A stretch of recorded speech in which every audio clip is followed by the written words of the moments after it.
Welcome to Teleislas News with the most important news of the day.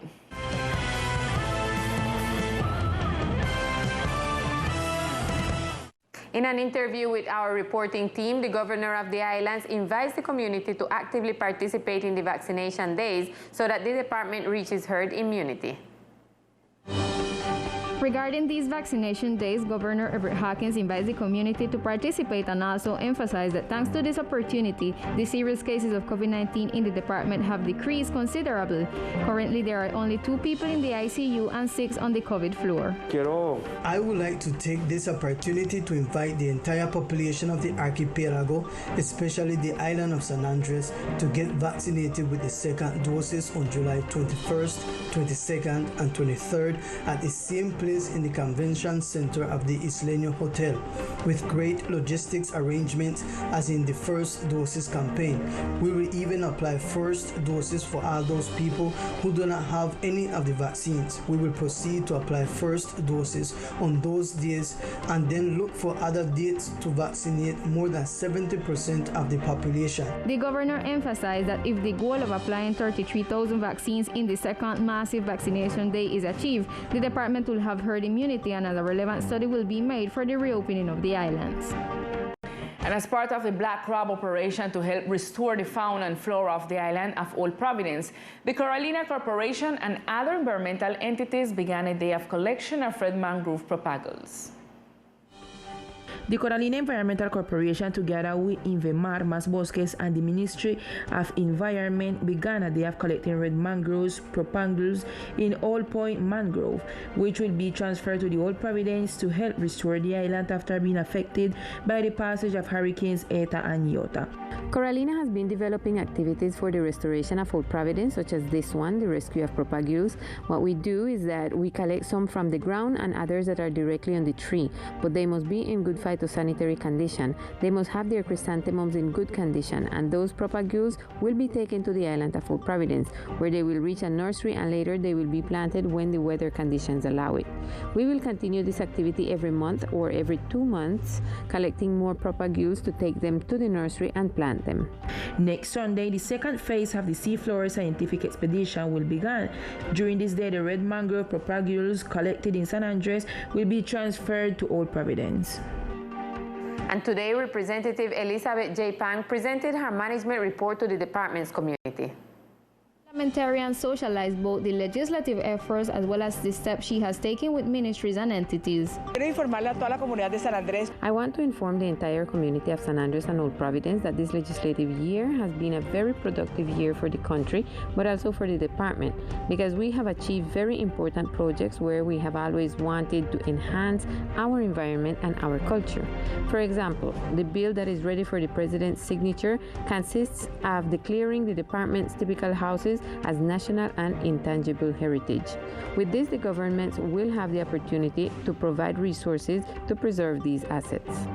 The representative also highlights a bill that seeks to modernize and facilitate trade through electronic sales, and this be able to contribute to the economic development of the islands. Similarly, the parliamentarian highlights the bill that seeks to draw resources and what come from the tourist card to contribute to the infrastructure of the departmental hospital.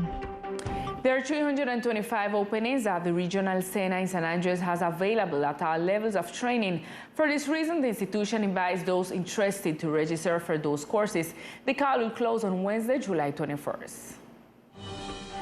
At this moment, the Sena has opened registrations for training that has to start in September. There are a total of 13 programs that are available, 325 places in the technology level, and higher level we have 1 program available, 5 technicians, 4 operators, and 3 assistants. Remember also that you can register through the page www.senasofiaplus.edu.co, where you can look at the programs of your interest and more information about each one of the available offers. For more information, please visit the Sena's webbook page or visit the entity's facilities during office hours. The schedule will be managing the hours of the morning, afternoon, and evening. The leaders of District 4 and Red Ground met with the Secretaries of Infrastructure and Public Services to present their concerns and the main problems affecting their communities. Se solicitó que todos estuviéramos en un chat. It was requested that we all be in a chat room to have timely access to the information sent by the Secretary of Infrastructure, because when it rains, he provides timely information. On the other hand, the community leader informed about the main objectives discussed at the meeting. La prioridad es hacerle un mantenimiento para cuando lleguen las lluvias. The priority is to do maintenance so that when the rains come, all the sectors will be unclogged, such as the manhole of Guinea Hen 6th stage, the cavern of the church, and the support to the Community Action Board of Back Road. And here in Guinea Hen 4th stage, we asked again for the issue of the storm sewage system, where the design need to be shared and shown.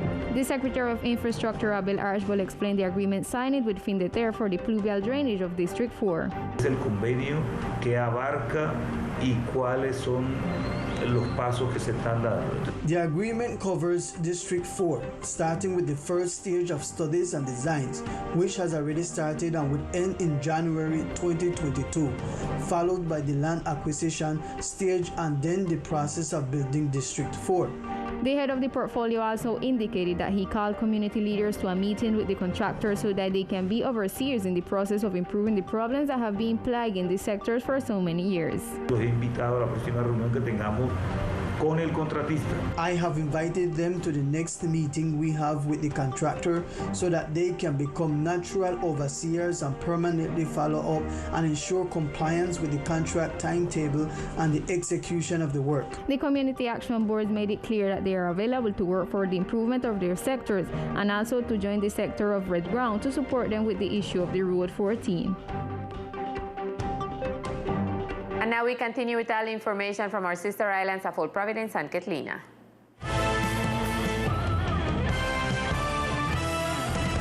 In the presence of the Minister of Defense, the U.S. Ambassador, several high-ranking military officials, and local governors, the closing ceremony of the large health brigade held in Old Providence was held.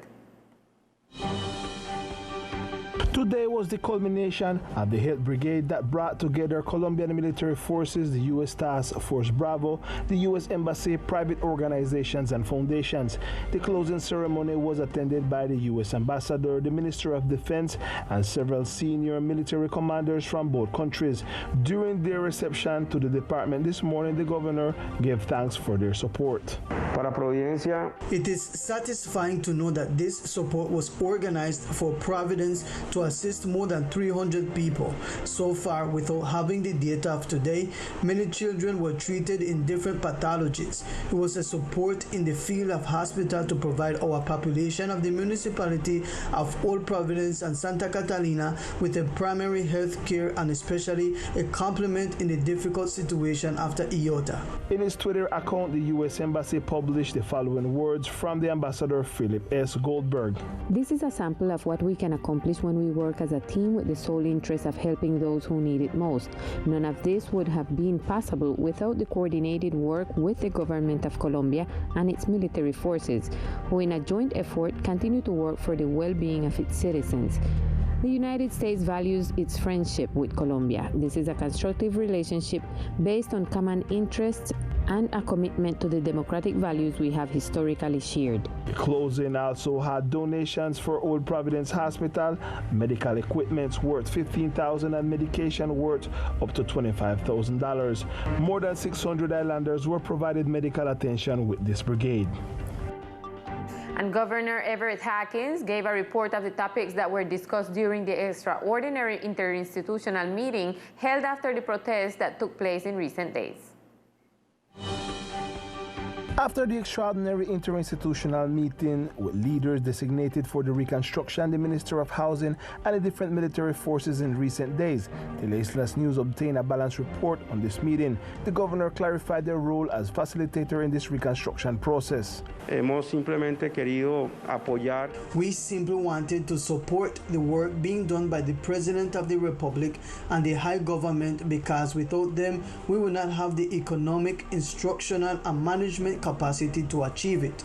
It was a productive meeting because we were able to know much more in depth the strategies to be able to advance in the reconstruction process. In the next few days, a more complete work schedule will be made known to the community. With the social basis with those affected by the housing situation, the national government with FINDETER is going to tell them how the strategy of the chronograms and the timetable will be so that the people know about it. I think that this is what people are waiting for. When the people are told when their houses are going to start, they will start to feel a little bit better. According to the governor, a large part of the problem lies in the communication issues between the community and the different authorities. At the close of this broadcast, a first meeting was being held with the community on these issues. And at this time, we continue with all the cultural news of our department.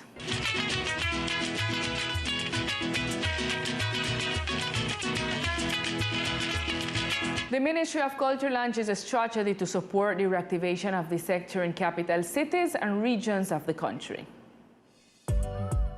With an investment of 45,000 million pesos, Minculture is betting on reactivating the cultural sector through incentives such as Comparte lo que somos with 14,000 million pesos, Arte en Movimiento with 10,800 million pesos, Música en Movimiento, Music in Movement with 6,300 million pesos, among others. The Minister of Culture, Angelica Mayolo, also presented the Cultura en Movimiento strategy, which is aimed at artists in the area of music, dance, theater, circus, and oral narration throughout the country. It is estimated that approximately 60,000 people will be benefited directly. Cultura en Movimiento es la estrategia de reactivación. Cultura en Movimiento, or culture movement, is the strategy for the reactivation of our cultural sector that contemplates an investment of close to 45,000 million pesos between national resources.